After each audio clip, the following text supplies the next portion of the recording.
اعتکاف پیارے پیارے اسلامی بھائیوں، مسجد میں جب بھی داخل ہوا کریں تو یاد کر کے اعتکاف کی نیت ضرور کر لیا کریں۔ درود پاک پڑھنے کے بے شمار فضائل و برکات ہیں۔ میرے آقا مدینے والے مصطفیٰ علیہ الصلوۃ والسلام فرماتے ہیں، قیامت کے روز اللہ پاک کے عرش کے سوا کوئی سایہ نہیں ہوگا، 3 شخص اللہ پاک کے عرش کے سائے میں ہوں گے۔ عرش کے سائے کی اہمیت میرا خیال ہے ان دنوں جو گرمی پڑ رہی ہے اس سے سمجھنا زیادہ آسان ہے کہ آج ابھی تو جون جولائی نہیں آیا اور مئی کے شروع میں گرمی کا یہ عالم ہے۔ سورج لاکھوں کروڑوں میل ہم سے دور ہے، قیامت کے دن سورج 1 میل پر ہوگا، زمین تانبے کی ہوگی، اللہ کے عرش کے سائے کے سوا کوئی سایہ نہ ہوگا۔ سوچئے اس دن اس سائے کی اہمیت کتنی ہوگی اور کتنے خوش نصیب ہوں گے جو اس دن اللہ کے عرش کے سائے میں ہوں گے۔ اس گرمی کے مداوا کے طور پر، اس گرمی کے علاج کے طور پر 2 چیزیں قیامت کے دن ہوں گی، ایک اللہ کے عرش کا سایہ ہوگا اور ایک سبحان اللہ میرے آقا علیہ السلام اپنے ہاتھوں سے اپنے غلاموں کو جام کوثر عطا فرمائیں گے۔ ہم اللہ سے دعا کرتے ہیں کہ نبی پاک کے ہاتھوں جام کوثر بھی نصیب ہو جائے اور قیامت کے دن اللہ کے عرش کا سایہ بھی نصیب ہو جائے۔ یا الہی گرمی محشر سے جب بھڑکے بدن، دامن محبوب کی ٹھنڈی ہوا کا ساتھ ہو۔ یا الہی جب زبانیں باہر آئیں پیاس سے، ساقی کوثر شہ جود و عطا کا ساتھ ہو۔ آج وہ 3 قسم کے لوگ کون ہیں نبی پاک جو فرما رہے ہیں کہ انہیں اللہ کے عرش کا سایہ قیامت کے دن نصیب ہوگا۔ نمبر 1 میرے آقا فرماتے وہ شخص جو میرے امتی کی پریشانی کو دور کرے۔ کتنے خوش نصیب ہیں وہ لوگ جو سرکار علیہ الصلوۃ والسلام کے امتی کی پریشانی دور کرتے ہیں، مصیبتیں دور کرتے ہیں، ٹینشن ریلیز کرتے ہیں۔ انہیں مبارک ہو کہ وہ انشاءاللہ قیامت کے دن اللہ کے عرش کے سائے میں ہوں گے۔ لیکن اس کے مقابلے میں وہ سوچے جو لوگوں کے لیے ٹینشن بن جاتا ہے، مشکل کھڑی کرتا ہے، پریشان کرتا ہے، دکھ دیتے ہیں لوگ، نہ کریں ایسا۔ اللہ کو وہ بندہ بڑا پسند ہے جو لوگوں کے لیے آسانی کرے اور اللہ اسے اپنے عرش کا سایہ نصیب کرے گا۔ اور جو مسلمانوں کو تکلیف پہنچاتا ہے، یہ بات بہت آگے تک جاتی ہے۔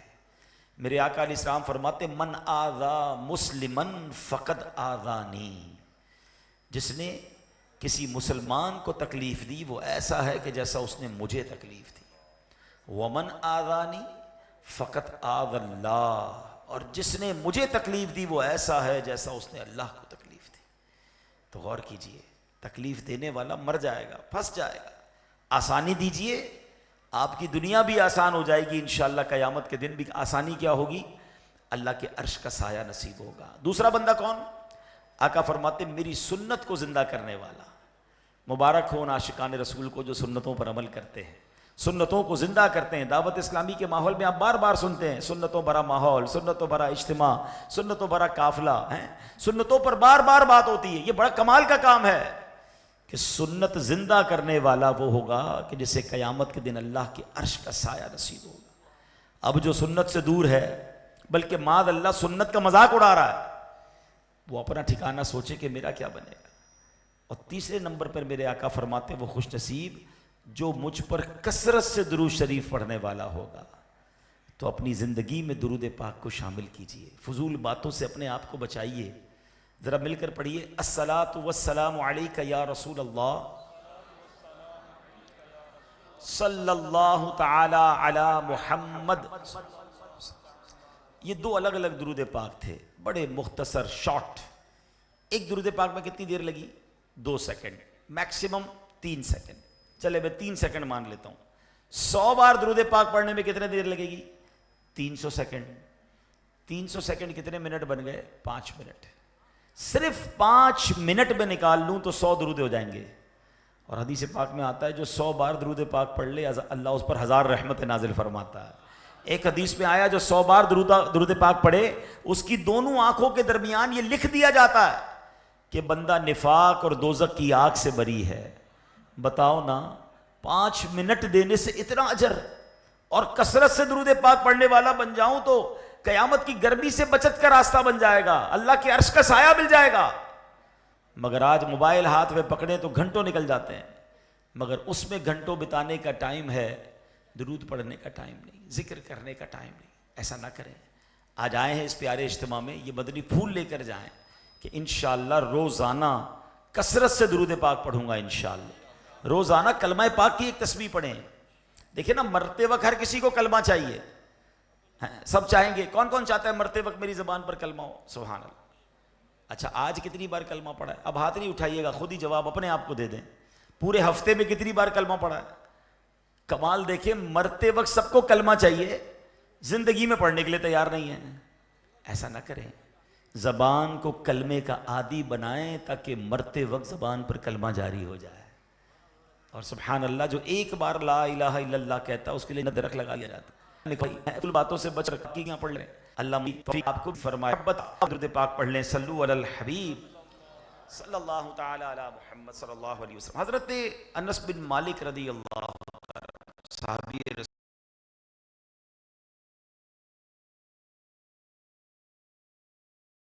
رسول ہیں، ایک مرتبہ نبی پاک علیہ الصلوۃ والسلام کسی راستے سے گزرے تو کہتے ہم بھی ساتھ تھے، راستے میں ایک جگہ ہم نے ایک بہت اونچی عمارت دیکھی، تو نبی پاک علیہ الصلوۃ والسلام نے فرمایا یہ کس کی ہے؟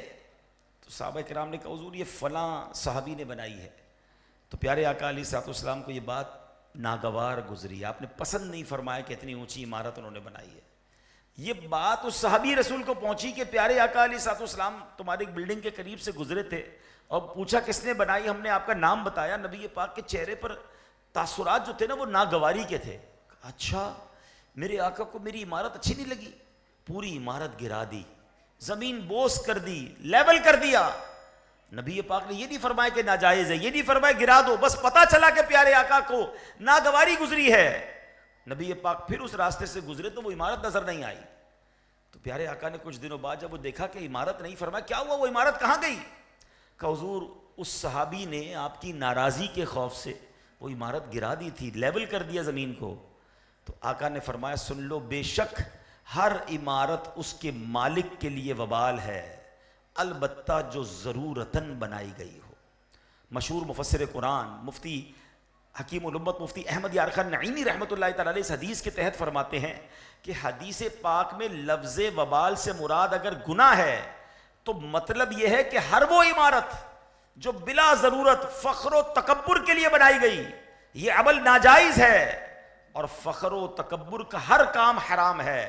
اور اگر یہاں لفظ وبال سے مراد آخرت کا بوجھ ہے تو وہ ہر وہ عمارت جو بلا ضرورت بنائی گئی، غرض کے دنیاوی ضرورت مثلا کاروبار وغیرہ کے لیے عمارت بنانا تو مباح ہے، دینی ضرورت یعنی مسجد وغیرہ کے لیے عمارت بنانا یہ تو جائز اور ثواب کا کام ہے، لیکن جو نمائش کے لیے، شو آف کے لیے، فخر کے لیے، پراؤڈ کے لیے بنائی گئی تو وہ وبال ہے۔ مگر اس واقعے سے ایک بات سیکھنے کو ملی کہ صحابہ کرام علیہم الرضوان نبی پاک سے محبت کیسی کرتے تھے۔ پیارے آقا نے فرمایا نہیں اس عمارت کو گرا دو، بس چہرے پر ناگواری کے تاثرات آئے تو صحابی نے عمارت گرا دی۔ اس سے پتہ کیا چلتا ہے کہ سرکار دو عالم علیہ الصلوۃ والسلام کی خوشی پر اپنا سب کچھ قربان۔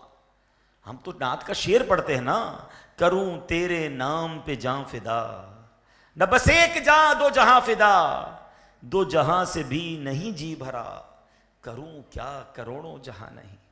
تو اے میرے پیارے اسلامی بھائیوں، ہمارا سب کچھ ہمارے آقا ہے، اگر وہ راضی تو رب راضی، اگر وہی ناراض ہو گئے تو پھر ہمارا کیا بنے گا؟ تو صحابہ کرام نے تو یہ پروف کیا کہ جب پتا چلا کہ سرکار دو عالم علیہ الصلوۃ والسلام کو پسند نہیں چاہیے۔ ایک بار نبی پاک علیہ الصلوۃ والسلام نے ایک صحابی رسول کے ہاتھ میں سونے کی انگوٹھی دیکھی، نبی پاک نے وہ انگوٹھی اتار کر زمین پر پھینک دی۔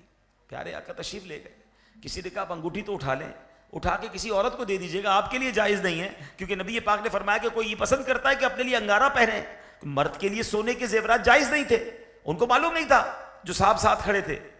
مگر جب انہوں نے جواب پتہ کیا دیا کہ اگر میرے آقا نے اس کو زمین پر پھینکا میں نے نہیں اٹھانا، اب یہ میرے کسی کام کی نہیں، نبی پاک جس چیز سے ناراض وہ میرے کسی کام کی نہیں۔ اللہ اکبر، یہ جذبہ تھا صحابہ کرام کا۔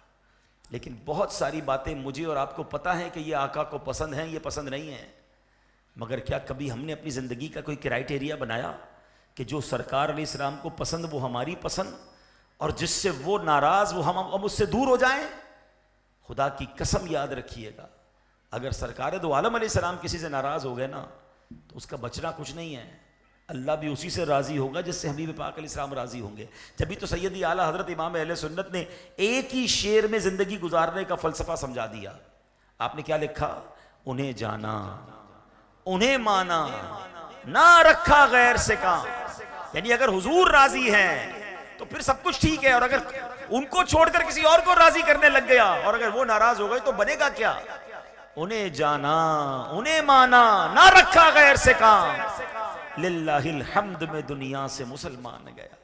تو آج میں چند وہ حدیثیں آپ کے سامنے پیش کرنا چاہتا ہوں جس میں سرکار دو عالم علیہ السلام نے ان حدیثوں میں یہ فرمایا کہ جو یہ عمل کرنے والا ہے اس کا ہم سے کوئی تعلق نہیں، وہ ہم سے دور ہے. یعنی نبی پاک نے اپنے آپ سے دور جسے قرار دے دیا تو بتاؤ وہ عمل کرنے والے کا بنے گا کیا؟ ہمیں پتا ہونا چاہیے کہ وہ کون سے اعمال ہیں. نبی پاک نے کچھ اس طرح کے الفاظ ارشاد فرمائے، لیس منا، وہ ہم میں سے نہیں، یعنی وہ ہمارے طریقے پر نہیں، ہمارے پیاروں میں سے نہیں، ہم اس سے بیزار ہیں. اب بتائیں وہ کتنے بد نصیب لوگ ہیں. حالانکہ اللہ اور اس کے رسول کو راضی کرنا یہ سب سے زیادہ ضروری ہے. قرآن فرماتا ہے واللہ ورسولہ احق ان یرضوہ ان کانوا مؤمنین. آسان ترجمہ قرآن کنز العرفان. حالانکہ اللہ اور اس کا رسول اس بات کے زیادہ حقدار ہیں کہ لوگ اسے راضی کریں اگر وہ ایمان والے ہیں. ٹاپ پریورٹی یہ ہونی چاہیے کہ اللہ راضی ہو جائے، اس کے حبیب راضی ہو جائے. اب غور کرتے جائیں میرے پیارے اسلامی بھائیوں کہ ہمارے ان اعمال میں کہیں ہم بھی تو مبتلا نہیں جن کے بارے میں نبی پاک نے فرمایا اس کا ہم سے کوئی تعلق نہیں، وہ ہم سے دور ہے. پہلی حدیث جو آج میں پیش کر رہا ہوں، آقا فرماتے لیس منا من لم یتغن بالقرآن، یعنی جو خوش الہانی سے قرآن نہ پڑھے وہ ہم میں سے نہیں. اچھے طریقے سے قرآن پڑھنا ہے، قرآن پڑھنا بھی ہے اور اچھے طریقے سے، مخارج کے ساتھ، تلفظ کے ساتھ، اچھے انداز میں. اور آقا فرماتے جو اس انداز سے قرآن نہ پڑھے وہ ہم میں سے نہیں. ایک بار صحابی رسول حضرت عبداللہ ابن مسعود کہیں سے گزر رہے تھے، دیکھا ایک گانے والا، بڑی اچھی اس کی آواز تھی. یہ جو گلوکار ہوتے ہیں، اللہ کرے کوئی سن رہا ہو مجھے، ہیں جو اپنی آواز میں گانے، غزلیں، پتہ نہیں کیا کیا گا رہے ہوتے ہیں. آواز اچھی ہوتی ہے ان کی، مگر آواز کا غلط استعمال ہے نا. اللہ نے نعمت دی، اس نعمت کو کس کام میں یوز کر رہے ہو؟ حضرت عبداللہ ابن مسعود نے دیکھا ایک گویا، ایک گانے والا بڑی زبردست انداز میں اپنا گانا گا رہا تھا. آپ نے جملہ کہا کاش یہ آواز قرآن پاک کے لیے استعمال ہوتی، قرآن کی تلاوت کے لیے استعمال ہوتی. یہ کہہ کر آپ تو تشریف لے گئے، مگر اللہ اکبر جب اس بندے کو معلوم ہوا کہ حضرت عبداللہ ابن مسعود گزرے تھے، میری آواز سنی گانے کی اور آپ نے یہ جملہ فرمایا، اللہ اکبر، اس شخص نے توبہ کی، حضرت عبداللہ ابن مسعود کی خدمت میں آیا اور پریکٹس کرنے لگا، اور ایک وقت آیا کہ قرآن کا بہترین قاری بن گیا. ایسے کئی گلوکار ہیں جنہوں نے توبہ کی، اب وہی آواز نعت رسول میں استعمال ہو رہی ہے، تلاوت قرآن میں استعمال ہو رہی ہے. اللہ نے آواز اس لیے دی ہے، زبان اس لیے دی ہے کہ اس کا ذکر، اس کے حبیب کا ذکر کیا جائے. یہ آنکھیں کس لیے دی، یہ دل کس لیے دیا؟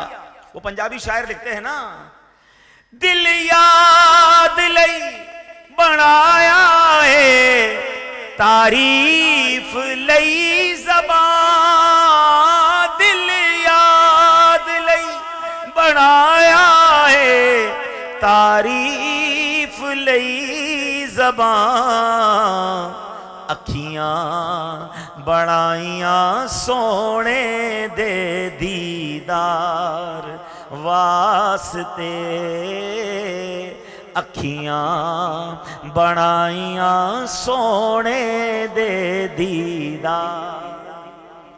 اللہ ایسا کرے کہ دل بھی ایسا ہو، آنکھیں بھی ایسی ہوں، زبان بھی ایسی، اس کا استعمال اچھا ہو. تو اب یہاں یہ حدیث تو میں نے بیان کر دی کہ آقا فرماتے وہ ہم میں سے نہیں جو قرآن اچھے انداز سے نہ پڑھے. کیا حدیث؟ لیس منا من لم یتغن بالقرآن، جو خوش الہانی سے قرآن نہ پڑھے وہ ہم میں سے نہیں. یہ تو معاملہ عجیب ہو گیا، یہاں تو قرآن پڑھتے ہی نہیں ہیں.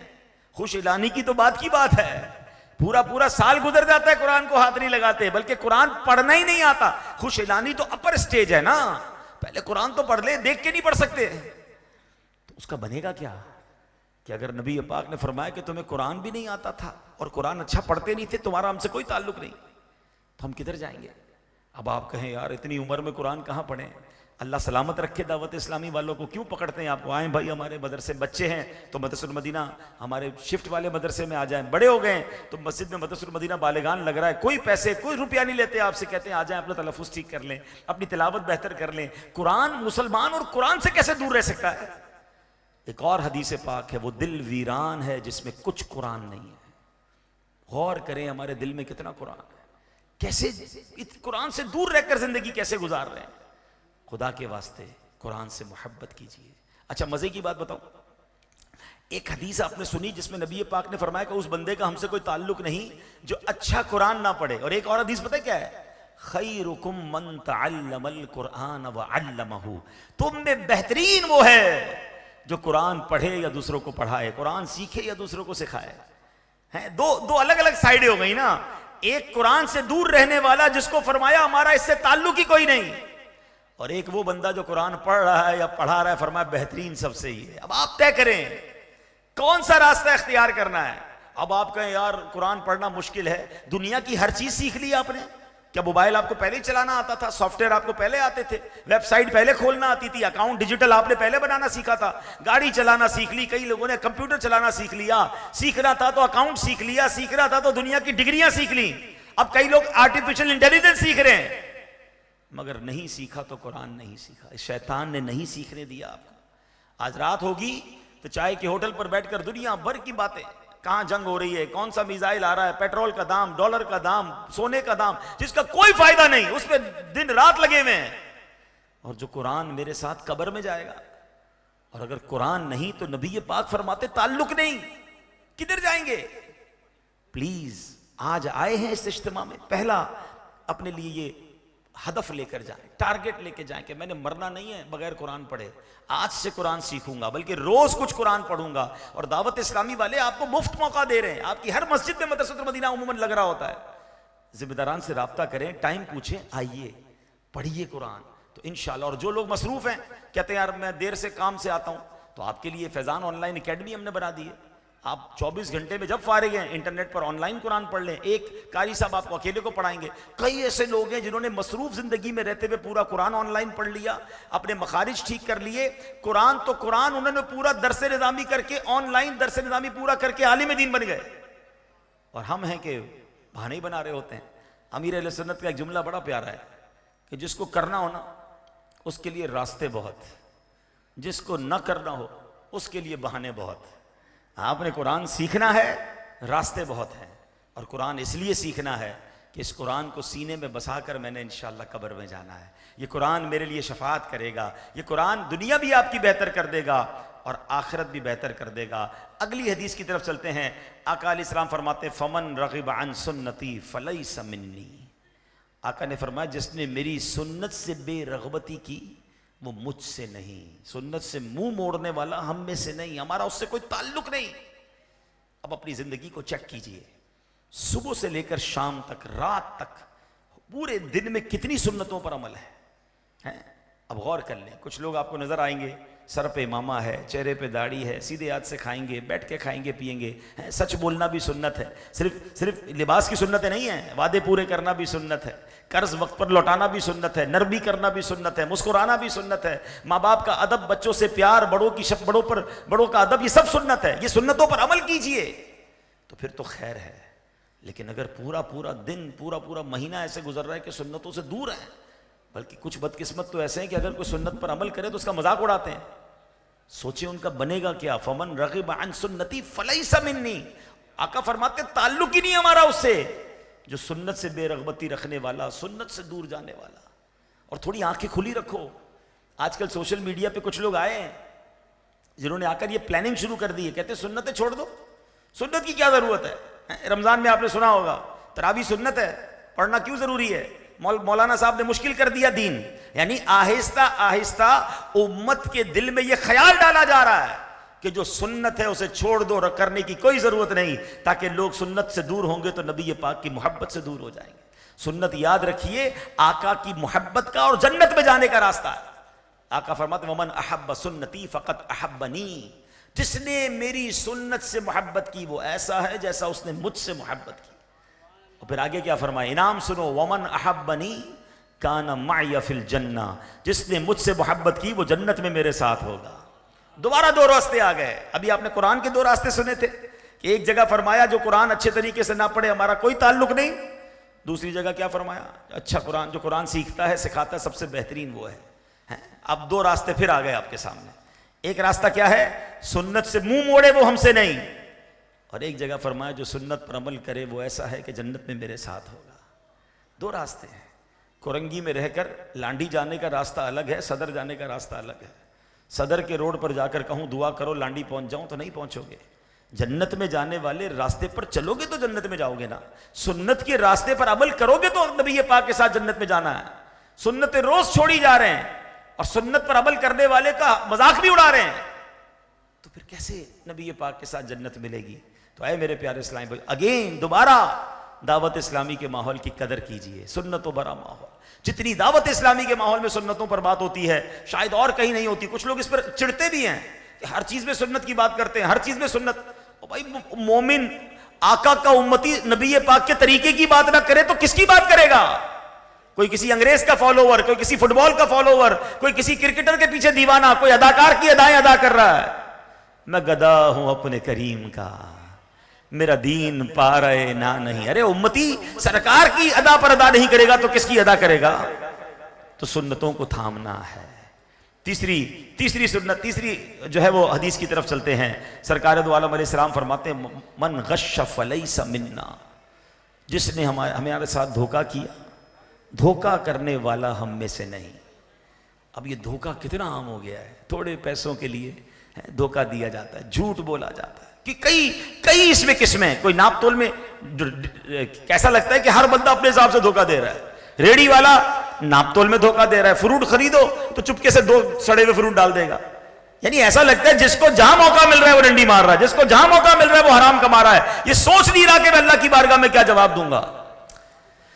ایک ریڑی والے کو کسی نے صبح صبح روتے ہوئے دیکھا، بس بھائی کیوں رو رہے ہو؟ کہا بھائی یہ 2 پیٹی فروٹ کی روز سبزی منڈی سے لاتا ہوں اور روز بیچ کر اپنے بچوں کی روزی لے کے جاتا ہوں۔ آج صبح سبزی منڈی گیا، فروٹ کی یہ 2 پیٹیاں لایا، مگر جیسے ہی پیٹیاں کھولی ہیں تو اوپر تو فروٹ اچھا ہے، نیچے سارا سڑا ہوا ہے۔ اب میں اس کو کیسے بیچوں گا اور آج اپنے گھر والوں کو اور بچوں کے لیے کیا لے کر جاؤں گا؟ اب آپ سوچیں کہ جس نے اس غریب آدمی کے ساتھ دھوکہ کیا وہ اللہ کو کیا جواب دے گا؟ تھوڑے پیسے کے لیے کوئی ملاوٹ کر رہا ہے، کوئی جھوٹ بول رہا ہے، میڈ ان فلاں کہہ کے میڈ ان فلاں بیچ دیتا ہے، غلط مال اچھا کر کے بیچ دیتے ہیں، کپڑا ناکارہ ہوتا ہے کہتے ہیں بہت اچھا ہے۔ سیلز مین تو اچھا ہی وہ لگتا ہے جو کسی گاہک کو چونا لگا دے۔ اس کو مرنا نہیں ہے اس سیلز مین کو کہ ایک نوکری کے لیے اپنے سیٹھ کو راضی کرنے کے لیے اللہ کو ناراض کر رہا ہے اور وہ پیسے کما رہا ہے جو مر جائیں گے۔ دوائیوں میں ملاوٹ نہ کریں ایسا۔ دھوکہ، آقا فرماتے ہیں دھوکہ دینے والا ہم میں سے نہیں۔ اب تو موبائل اپلیکیشنز ایسی آ گئی ہیں جس کے ذریعے دھوکہ دیا جاتا ہے۔ اللہ اکبر۔ کچھ لوگ آتے ہیں دکھ بھری داستان سناتے ہیں، میرے ساتھ یہ ہو گیا، میرا یہ واقعہ ہو گیا، بندہ اس کی مدد کرتا ہے، تھوڑے دنوں بعد پتہ چلتا ہے وہ بھی جھوٹ بول رہا تھا۔ دھوکہ دے کر بھیک مانگتے ہیں، دھوکہ دے کر مدد مانگتے ہیں، دھوکہ لے کر قرض مانگتے ہیں۔ اے میرے پیارے اسلامی بھائی، خدا کے واسطے اپنی زندگی کا اصول بنا لے لوگ۔ اچھا پھر پتہ ہے لوگ کیا کہتے ہیں؟ اب جب اس طرح کی ہم باتیں کرتے ہیں نا، کہتے ہیں میں اکیلا سچ بول کے کیا کروں گا، میں اکیلا حلال کما کر کیا کروں گا، میں سیدھی بات کرتا ہوں میرا مال کیسے بکے گا، جھوٹ بولے بغیر مارکیٹ میں کاروبار ہی نہیں ہوتا ہے، ساری مارکیٹ جھوٹ بولتی ہے تو میں اپنا کاروبار کیسے چلاؤں گا؟ یہاں 2 سوال ہیں میرے۔ جو بندہ یہ کہتا ہے کہ سارے ہی جھوٹے، ساری مارکیٹ ملاوٹ کر رہی، میں سچ بولوں گا تو میرا کام کیسے چلے گا؟ میرا اس سے سوال یہ ہے کہ پھر تمہارا ایمان کہاں گیا؟ ایمان کیا ہے؟ رزق دینے والا کون ہے؟ سب مل کر جواب دیں گے۔ رازق کون ہے؟ یعنی میں یہ کہنا چاہ رہا ہوں معاذ اللہ کہ جب تک جھوٹ نہیں بولوں گا رازق رزق نہیں دے گا؟ یہ بے وقوفی ہے۔ ارے تم ایک بار حرام چھوڑو تو صحیح، وہ اور عطا فرمائے گا، وہ غیب کے خزانوں سے عطا فرمائے گا۔ بلکہ ہم نے خود دیکھا ہے، یہ بیٹھے پرانے لوگ، ان سے پوچھیں، مارکیٹ میں ایک دکاندار بعض اوقات ہوتا ہے جو مہنگا سودا بیچتا ہے مگر سچا ہوتا ہے، ساری مارکیٹ چھوڑ کر لوگ گاہک اس سے مہنگا سودا خریدتے ہیں کہ باقی لوگ سستا تو دے رہے ہیں مگر ملاوٹ ہے، جھوٹ ہے، یہ سچی بات کرتا ہے، 2 پیسے زیادہ لیتا ہے، لوگ پوری مارکیٹ چھوڑ کر اس سے خریدتے ہیں۔ ایسا آج بھی نہیں نہیں ہے, سچ کا بول بالا ہے, بس بندے کا ایمان ہل جاتا ہے اور وہ جناب جھوٹ اور ملاوٹ کی طرف اور شارٹ کٹ کی طرف جاتا ہے. یہ شارٹ کٹ نہیں ہے, جو آپ کے نصیب میں ہے وہ آپ کو مل کر رہے گا. وہ حلال سے بھی ملے گا مگر حلال والا برکت والا ہوگا, خیر والا ہوگا, عافیت والا ہوگا. حرام والے پیسے تو آ جائیں گے مگر سکون چلا جائے گا, پریشانی بڑھ جائے گی. تو اے میرے پیارے اسلامی بھائیوں, کسی صورت کسی کو دھوکہ نہیں دینا. اور جو لوگ یہ بات کرتے ہیں نا کہ سبھی تو غلط کرتے ہیں, میرے اکیلے کرنے سے کیا ہوگا, تو ان کو میں ایک جواب دیتا ہوں کہ قبر میں پوری مارکیٹ کے ساتھ جانا ہے یا اکیلے جانا ہے؟ قبر میں آپ کی پتہ ہے کس سے ملاقات ہے؟ ہاں, سرکار دو عالم علیہ السلام سے آپ کی 1 to 1 ملاقات ہونی ہے, کوئی اور نہیں ہوگا. کم از کم یہ تو جواب دے سکوں گا کہ یا رسول اللہ آپ کا فرمان سنا تھا دھوکہ مت دینا, میں نے دھوکہ نہیں دیا. لوگ دے رہے تھے حضور, میں نے نہیں دیا.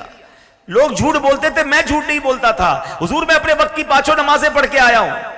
یہ دماغ سے نکال دے کہ باقی لوگ سدھر نہیں رہے, میرے سدھرنے سے کیا ہوگا؟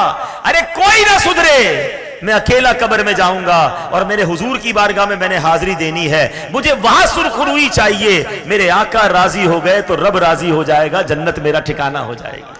یہ کیوں کہتے وہ نہیں کرتا, وہ نہیں کرتا, سب غلط کرتے ہیں؟ نہیں, مجھے اپنا جواب دینا ہے. اور ایک بات یاد رکھیے, فرد سے معاشرہ بنتا ہے. میں بہتر ہو جاؤں, ہم سب بہتر ہو جائیں تو سب بہتر ہو جائے گا. ہم کہتے سب بہتر ہو پھر میں بہتر ہوں گا, یہ فارمولہ ہی غلط ہے. اپنے سے سٹارٹ لیجئے, اپنی ذات سے بہتری شروع کیجئے. کوئی کرے نہ کرے, انشاءاللہ ہم اس کو کرتے چلے جائیں گے. تو آپ نے سن لیا کہ لالچ اور دھوکہ یہ بربادی لاتا ہے. ایک واقعہ کتابوں میں لکھا کہ ایک مرتبہ ایک شخص کو کہیں سے بہت سارا سونا مل گیا. وہ تو کہا میں تو امیر ہو گیا, اتنا سارا سونا. اب وہ سونا سنبھال کر جناب چھپا چھپا کر سفر کر رہا تھا. اب راستے میں اس کو 2 شخص مل گئے. کہا یہ کیا چھپا کے جا رہے ہو؟ میں نہیں بتاؤں گا. اس کو پکڑ کے مارا, جب کھولا تو گولڈ نکلا ہے. کہا اب تو یہاں اس بندے کے پاس ہے, ہم چھین لیتے, اس کو مار دیتے ہیں.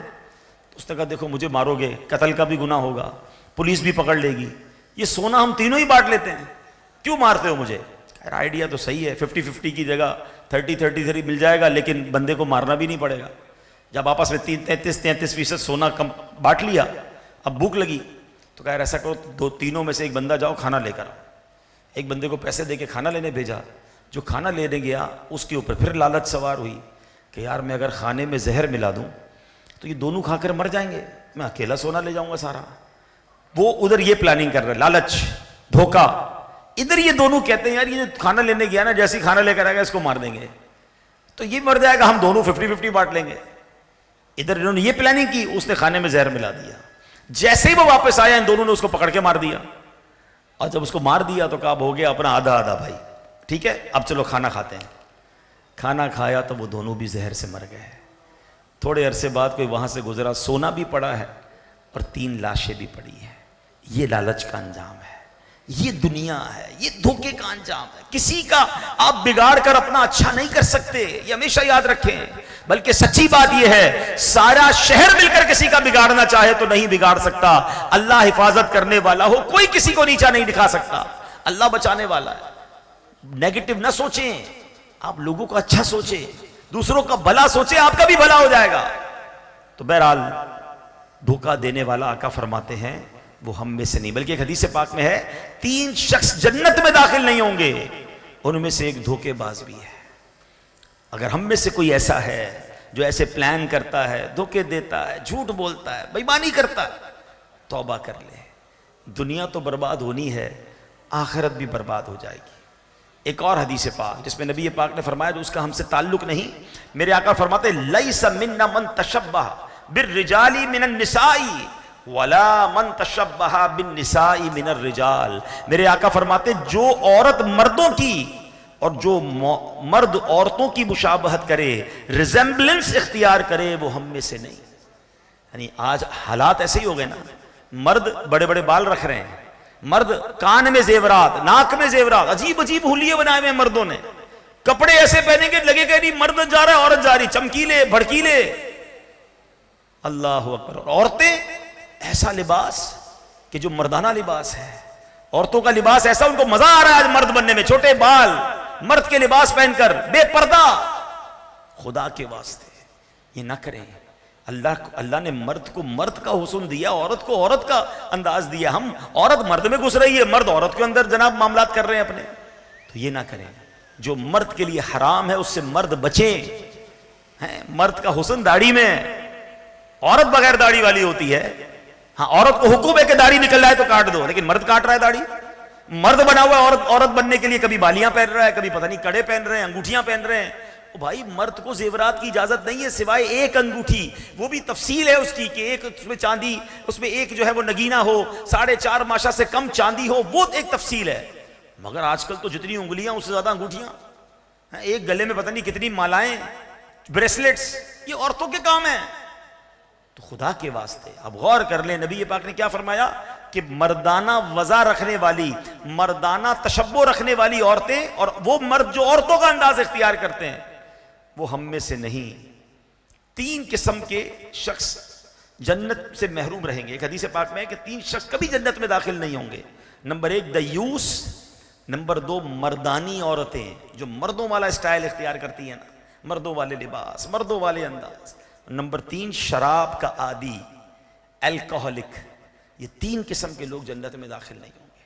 تو خدا کے واسطے اگر میرا یہ بیان میری بہنیں سن رہی ہیں یا بعد میں سنیں تو پلیز مردانہ وضع قطع نہیں. اللہ نے آپ کو عورت بنایا، عورت کے انداز میں رہیں، با پردہ رہیں، با حیا رہیں، تو انشاءاللہ اس کی برکتیں ملیں گی. اب چلتے ہیں ایک اور حدیث. آقا فرماتے ہیں فمن ضیع حق جارہ فلیس منا، جو اپنے پڑوسی کا حق ضائع کرے وہ ہم میں سے نہیں. آج کل پڑوسیوں سے اتنا پرابلم ہے، اتنے پڑوسی پریشان ہیں. ہمارے اسلاف وہ تھے کہ جن کے غیر مسلم پڑوسی ان کے اخلاق کی وجہ سے مسلمان ہو جاتے تھے، اور آج ہمارا مسلمان پڑوسی ہم سے پریشان ہے. غور کیجئے اگر میرے اور آپ کے پڑوس میں کوئی غیر مسلم رہنے آ جائے تو کیا ہمارے اخلاق کی وجہ سے وہ مسلمان ہو جائے گا؟ ہم نے تو ناک میں دم کیا ہوا ہوتا ہے بعض اوقات پڑوسی کا. نہ کریں ایسا. ہماری مغفرت کے لیے ضروری ہے ہمارا پڑوسی ہم سے راضی ہو جائے. ہمارے اسلاف کیسے تھے؟ بایزید بستامی رحمۃ اللہ تعالی کے بارے میں آتا ہے. آپ کے برابر پڑوس میں غیر مسلم رہتا تھا. ایک رات اس کا بچے کے رونے کی آواز آئی. آپ نے اپنی زوجہ سے کہا کہ یہ بچہ کیوں رو رہا ہے؟ تو زوجہ کہتی حضور وہ بچہ جو ہے وہ اس لیے رو رہا ہے کہ اندھیرا ہے گھر میں، چراغ نہیں ہے. اب تو لائٹیں ہوتی، پہلے چراغ ہوتے تھے، اور باپ سفر پر گیا ہوا، گھر میں کوئی چراغ روشن کرنے والا نہیں ہے. تو حضرت بایزید بستامی نے اپنے گھر سے تیل بھروا کر چراغ اس کے گھر بھجوا دیا. بچہ سکون سے سو گیا. اگلی رات پھر ایسا کیا. 3 راتوں تک آپ کرتے رہے. 3 رات بعد اس کا شوہر آ گیا، غیر مسلم جو باپ تھا وہ آ گیا، اور اس کی بیوی نے بتایا کہ 3 راتوں سے بچہ سکون سے سو رہا ہے کیونکہ برابر میں جو بایزید بستامی مسلمانوں کے بڑے پیشوا رہتے ہیں نا، اپنے گھر سے چراغ تیل بھر کر بھجواتے رہے. پڑوسی پتہ کیا کہتا ہے؟ بایزید کے چراغ کی روشنی تو گھر آ گئی ہے، چلو چل کے اسلام کی روشنی بھی گھر لے آتے ہیں. کلمہ پڑھ کر مسلمان ہو گئے. آج ہمارے گھر کے شور کی وجہ سے پڑوسی نہیں سو رہا ہوتا. کسی کے گھر میں شادی ہو جائے، لگتا ہے اس نے نیت کی ہوتی کہ پورے محلے کو 1 ہفتہ نہیں سونے دینا، پورا مہینہ نہیں سونے دینا. ہمارے گھر میں شادی ہے بھائی، آپ کیسے سو سکتے ہیں؟ کمال ہے یار. آپ کسی کے آرام کو برباد کر دیں گے. آپ کو سچ بات بتاؤں، شادی گانے باجے تو الگ بات، اگر کوئی نعت خوانی بھی کرے نا، امیر اہل سنت مدنی مذاکرے میں فرماتے ہیں، قرآن خوانی کرے، نعت خوانی کرے، بلکہ سنتوں بھرا بیان کرے، درس قرآن کرے، لیکن اگر اس کی آواز سے کسی مسلمان کو تکلیف ہو رہی ہے تو اس نعت خوانی کا ثواب نہیں ملنا. الٹا بعض صورتوں میں تو گناہ ملے گا، کیونکہ آپ کو یہ حق تھوڑی حاصل ہے کہ آپ کہیں کہ جناب اچھا بعض اوقات اسلام پہ جذباتی ہو جاتے ہیں، بھائی وہ گانے بھی تو بجاتا ہے، ہم نعت خوانی کر رہے ہیں اپنی گلی میں تو کیوں تکلیف ہے؟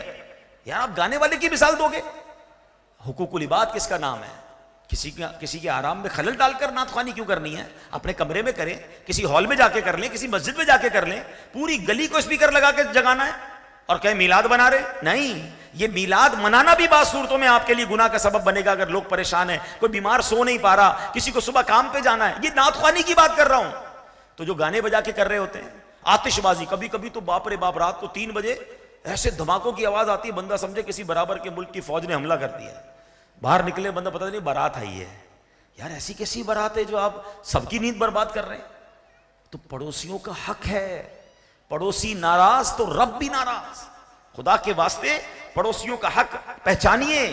اور اس پر عمل کیجئے. حدیث پاک میں نبی پاک علیہ السلام کی بارگاہ میں عرض کیا گیا یا رسول اللہ ایک عورت ہے رات بھر عبادت کرتی ہے, دن میں روزہ رکھتی ہے, بڑی نیک ہے, صدقہ خیرات بھی کرتی ہے, مگر حضور اپنی زبان سے پڑوسیوں کو تکلیف پہنچاتی ہے. نبی پاک علیہ السلام نے فرمایا لا خیر فیہا, اس میں کوئی بھلائی نہیں, ہیا من اہل النار, وہ جہنمیوں میں سے ہے. نماز بھی, روزے بھی, صدقے بھی, مگر زبان سے پڑوسی ناراض, آقا فرماتے ہیں وہ جہنم میں ہے. پھر ایک اور عورت کے بارے میں بتایا گیا کہ حضور فلاں عورت فرض نمازیں پڑھتی ہے, نفل نمازیں نہیں پڑھتی, صدقہ پنیر کا کرتی ہے اور کسی کو تکلیف نہیں پہنچاتی.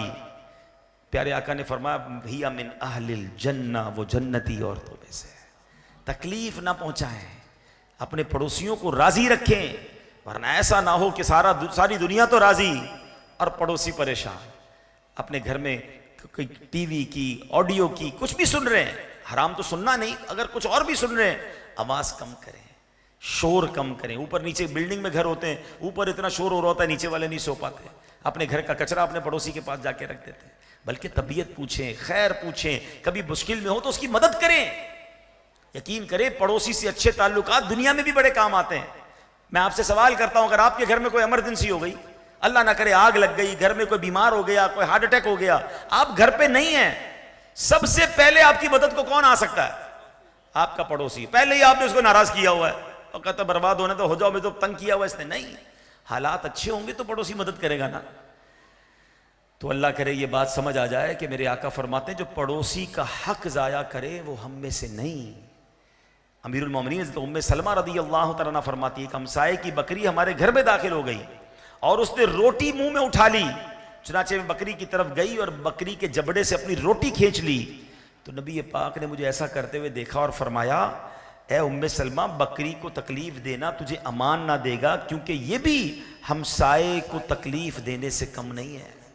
ہمسائے کی بکری تھی نا, روٹی لے لی ہے ٹھیک ہے, لیکن کس قدر ہم تو اللہ اکبر, کوئی بچہ پڑوسی کا آ کے ہمارے گھر کے آگے کوئی گندگی کر کے چلا جائے, ہم تو اس بچے کو بھی نہیں چھوڑتے, پڑوسی کو بھی نہیں چھوڑتے. ہو گئی غلطی, معاف کریں, چھوٹی چھوٹی باتوں پہ لڑائی جھگڑے نہ کریں, پیار سے رہیں, معاف کریں, درگزر کریں.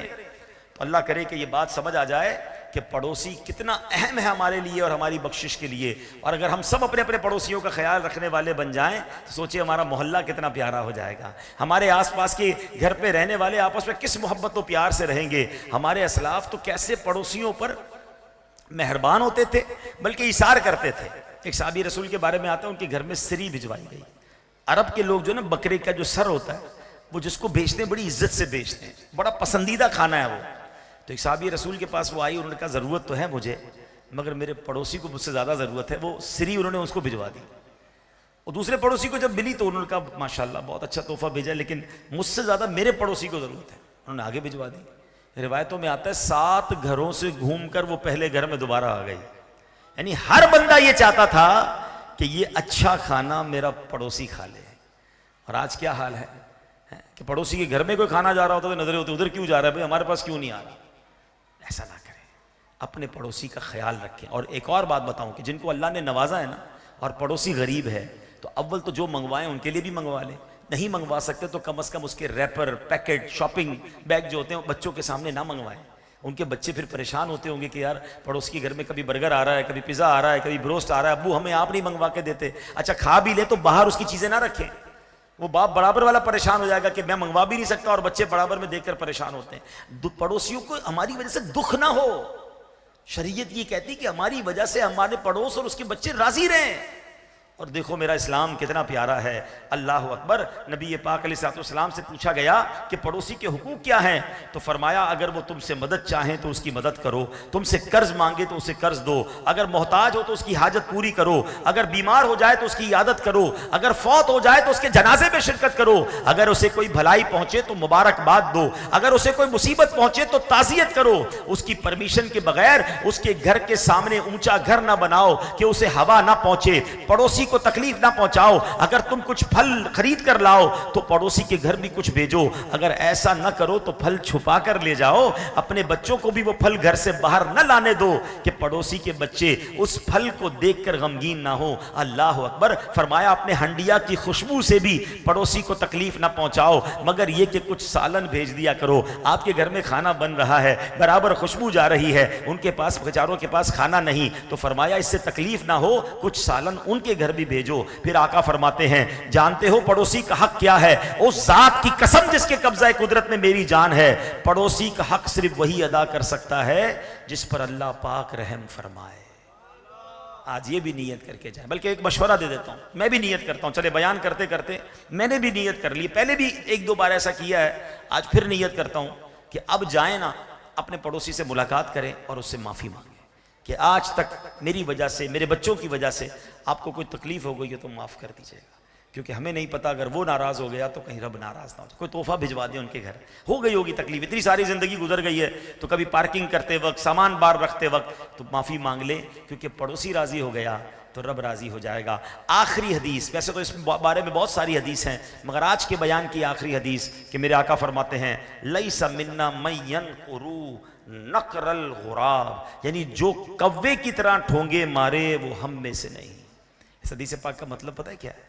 کہ نماز میں سجدہ کرتے وقت جو بندہ ایسی جلدی کرے کہ سر سجدے میں رکھے پھر اٹھا لے، پھر سجدے میں رکھے اٹھا لے، ایسا جیسے کوا ڈھونگے مارتا ہے، فرمایا لیسا منا، وہ ہم میں سے نہیں۔ واقعی کچھ لوگ ایسے نماز پڑھتے ہیں کہ نہ جانے کس بات کی جلدی ہے، اور اگلا بندہ دیکھے کہ ایسا لگ رہا ہے کہ پتہ نہیں یہ نماز ہو رہی ہے کچھ اور ہی ہو رہا ہے، ایک رکعت ہم پڑھتے ہیں اور 4 رکعت پڑھ کے فارغ بھی ہو جاتے ہیں۔ اچھا یہی بندہ چائے کے ہوٹل پہ 2 گھنٹے بیٹھ جائے گا، نماز جلدی جلدی پڑھنی ہے، اتنی جلدی پڑھنی ہے کہ کیسے تلاوت ہوئی، کیسے رکوع ہوا، کیسے سجدہ ہوا۔ تعدیل ارکان واجب ہے، یہ سیکھیں، ورنہ ہوگا کیا؟ وضو بھی کیا، نماز بھی پڑھی، مسجد میں بھی آئے، مگر ثواب نہ ملا، الٹا گناہ ملا۔ آقا فرماتے ہمارا تعلق ہی نہیں اس سے۔ ایک اور جگہ فرمایا سب سے برا چور، حدیث کا خلاصہ نماز کا چور ہے۔ پوچھا گیا حضور نماز کا چور کون ہے؟ نماز میں کون چوری کر سکتا ہے؟ فرمایا جو نماز ایسے پڑھے جو ٹھونکے مارتا ہے نا، جلدی جلدی نماز پڑھنے والا، نہ کریں ایسا۔ تو بات شروع ہوئی تھی قرآن سے، اینڈ ہو رہی ہے نماز پہ کہ قرآن بھی سیکھنا ہے، نماز بھی سیکھنی ہے۔ کہاں سیکھی نماز ہم نے؟ کہاں سیکھا وضو؟ ہم نے ابو کو وضو کرتے دیکھا تو ویسے ہی وضو کرنے لگ گئے، گھر میں نماز پڑھتے بڑوں کو دیکھا ویسے نماز پڑھی، سیکھی کہیں نہیں۔ حالانکہ نماز کے فرائض ہیں، نماز کی شرائط ہیں، واجبات ہیں، کئی ایسے اعمال ہیں جن سے نماز فاسد ہو جاتی ہے، کون سیکھے گا یہ؟ اور بغیر سیکھے پڑھیں گے تو کہیں ایسا نہ ہو کہ نماز تو پڑھ رہے ہیں مگر نماز قبول ہی نہیں ہو رہی، بلکہ اس کا فائدہ بھی نہیں ہو رہا۔ روایتوں میں آتا ہے کئی قرآن پڑھنے والے ایسے ہیں جن پر خود قرآن لعنت کرتا ہے۔ اب آپ سوچیں کتنی عجیب بات ہے، قرآن پڑھ بھی رہا ہے اور قرآن ہی لعنت، کیونکہ صحیح نہیں پڑھ رہا، عمل ٹھیک نہیں ہے۔ تو بہرحال اللہ کرے دل میں اتر جائے میری بات۔ آج میں نے مختصراً آپ کو چند حدیثیں سنائی ہیں، ورنہ یقین کریں ایسی بہت ساری حدیثیں ہیں۔ میں مشورہ دیتا ہوں، ایک کتاب ہے مکتبۃ المدینہ سے جاری ہوئی، اس کا نام ہی یہی ہے وہ ہم میں سے نہیں۔ یہ کتاب حاصل کر لیں، اچھا خریدنا نہیں ہے تو dawat-e-islami.net سے ڈاؤن لوڈ کر لیں فری۔ اس کتاب کا نام کیا ہے؟ وہ ہم میں سے نہیں۔ وہ ساری حدیثیں اس میں لکھی گئیں کہ جس میں نبی پاک نے فرمایا ایسا کرنے والا ہم میں سے نہیں۔ تو پہلے میں وہ لسٹ تو دیکھ لوں کہ میں تو وہ کام نہیں کر رہا، اور اس سے توبہ کر کے دور ہو جاؤں، کیونکہ مجھے نبی پاک کے گروہ میں شامل ہونا ہے، مجھے تو آقا کے پرچم تلے قیامت کے دن جمع ہونا ہے، بلکہ حضور کے پیچھے پیچھے جنت میں جانا ہے۔ نعت میں شعر تو یہ پڑھتے ہیں نا کہ باغ جنت میں محمد مسکراتے جائیں گے، پھول رحمت کے جھڑیں گے اور ہم اٹھاتے جائیں گے، خلد میں ہوگا ہمارا داخلہ اس شان سے، یا رسول اللہ کا نعرہ لگاتے جائیں گے۔ بھائی پہلے ایسے کام تو چھوڑ دو جس میں آقا اپنے آپ سے دور فرما رہے ہیں صلی اللہ تعالیٰ علیہ وسلم۔ اللہ کرے میں بھی عمل کرنے والا بن جاؤں، آپ بھی بن جائیں۔ ایسی پیاری باتیں دعوت اسلامی کے ماحول میں سکھائی جاتی ہیں۔ اجتماع میں آیا کریں، قافلوں میں سفر کریں، انشاءاللہ قرآن بھی ٹھیک ہوگا، نمازیں بھی ہماری درست ہو جائیں گی۔ مدرسۃ المدینہ بالغان کو تھام لیں، یہ کمال کی نعمت ہے۔ تقریباً میرا خیال ہے کورنگی کی تمام ہی مسجدوں میں ہوتا ہوگا، نہیں ہوتا تو اپنے ذمہ داران سے پوچھیں کہ کب اور کیا ٹائمنگز ہیں، اس میں آ جائیں۔ 15 منٹ 20 منٹ آدھا گھنٹہ روز کا دے دیں، مخارج بھی ٹھیک ہو جائیں گے، نماز بھی اللہ نے چاہ بہتر ہونا شروع ہو جائے گی، اور پھر برکتیں ملنا نصیب ہو جائیں گی۔ اللہ پاک عمل کرنے کی توفیق عطا فرمائے، آمین بجاہ النبی الامین صلی اللہ تعالی علیہ وسلم۔ الحمدللہ رب العالمین والصلاة والسلام علی خاتم النبیین۔ اللہم ربنا آتنا فی الدنیا حسنہ وفی الآخرۃ حسنۃ وقنا عذاب النار وقنا عذاب القبر وقنا عذاب الحشر وقنا حساب المیزان۔ اللہم اعنی علی ذکرک وشکرک وحسن عبادتک یا مقلب القلوب ثبت قلوبنا علی دینک یا مصرف القلوب صرف قلوبنا علی طاعتک۔ اے ڈوبتوں کو بچانے والے، اے بے کسوں کی دستگیری کرنے والے، ہم سب کی حاضری کو اپنی بارگاہ میں قبول فرما۔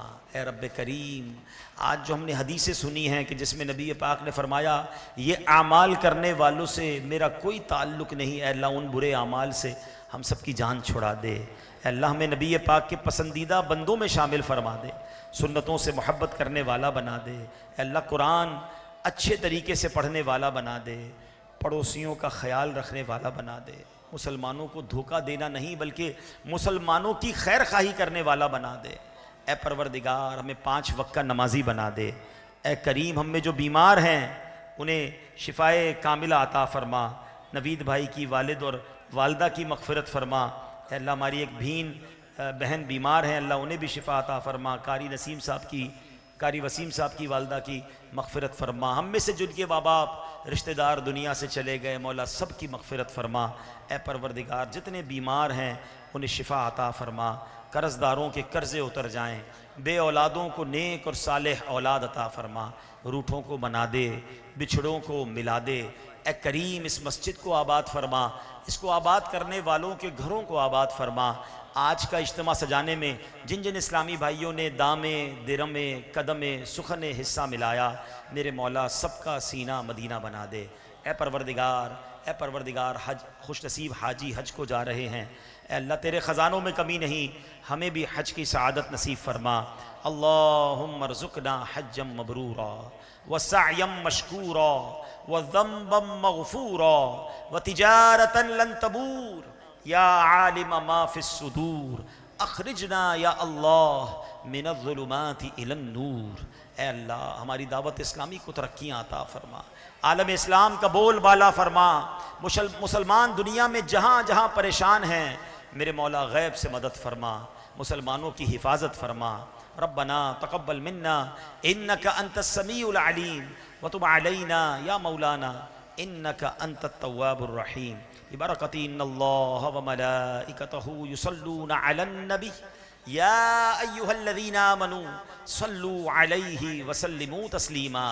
اللہم صل علی سیدنا ومولانا محمد طب القلوب ودوائها وعافیت الابدان وشفائها ونور الابصار وضیائها وعلی آلہ وصحبہ وبارک وسلم۔ جب دم واپسی ہو یا اللہ، سامنے ہو روضہ رسول اللہ اور لب پہ ہو لا الہ الا اللہ محمد الرسول اللہ۔ ادب و شوق کے ساتھ صلاۃ و سلام کے لیے کھڑے ہو جائیں۔ مصطفیٰ جان رحمت پہ لاکھوں سلام، شمع بز میں ہدایت پہ لاکھوں سلام جی، سوہانی گھڑی چمکا طیبہ کا چاند جی، سوہانی گھڑی چمکا طیبہ کا چاند اس